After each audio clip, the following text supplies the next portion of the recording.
Sorry, நான் பொய்லாம் சொல்ல. பைக் ரிப்பேர் ஆச்சாதான். எனக்கு புரியல. பைக் ரிப்பேர்னு சொல்றேன்ல, வாவான்னு சொன்னா எப்படி வர முடியும்? இங்க ஒரு பார்க் இருக்கு, நான் அங்க இருக்கேன். இங்க வரியா? சரி வா.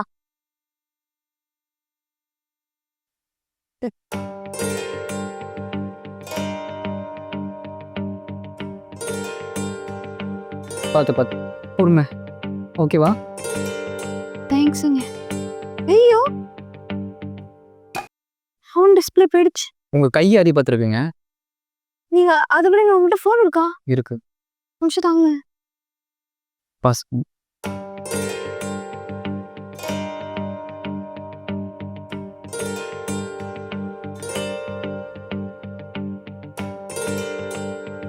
ஹலோ, நான் காவியா பேசுறேன். நீ உன்கிட்ட பேசிட்டு வரும்போது தடுக்கி விட்டேன்டா. ஃபோன் டிஸ்பிளே வேற போயிடுச்சு. அதெல்லாம் பெரிய அடியே இல்ல, சின்ன அடிதான். டேய் கத்தாதடா, இங்க ஒருத்தர்கிட்ட ஃபோன் வாங்கி உன்கிட்ட பேசிட்டு இருக்கேன். நீங்க வரும்போது இந்த நம்பர் கால் பண்ணு, சரியா? தேங்க்ஸுங்க. அதெல்லாம் இருக்கட்டுங்க. உங்க கை அடிபட்டிருக்கு. கொஞ்சம் அங்க வாங்க. வாங்க. நோல உட்காருங்க. இதாங்க. அது எப்படி? பொண்ணுங்க யாச்சும் கீழ் விழுவாங்கன்னு கொடுக்கலாம், கையில வச்சுட்டு இருப்பீங்களா? நீங்க நினைக்கிற மாதிரியெல்லாம் இல்லை. பார்த்தீங்கன்னா